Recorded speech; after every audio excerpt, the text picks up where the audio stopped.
ఇన్స్టెంట్గా చేసుకునే దిబ్బరొట్టె చూపిస్తాను రండి. 1 కప్పు బియ్యం పిండి, అదే కప్పుతోటి 1/2 కప్ మైదా పిండి,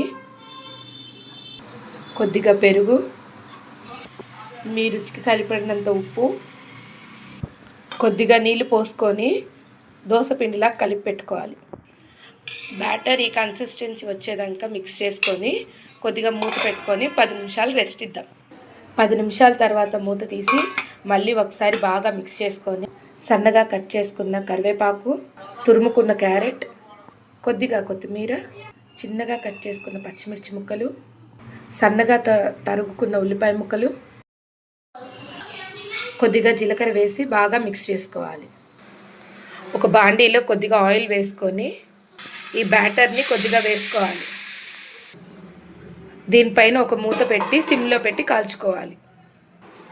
మూత తీసి చూస్తే బాగా ఖాళీ ఉంటుంది.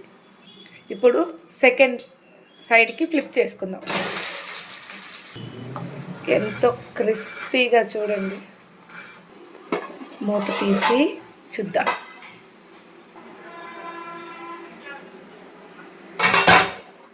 ఎంతో crispy tasty instant uttappa ready. Sorry దిబ్బరొట్టి. నా వీడియో నచ్చితే లైక్ చేసి సబ్స్క్రైబ్ చేసుకోండి.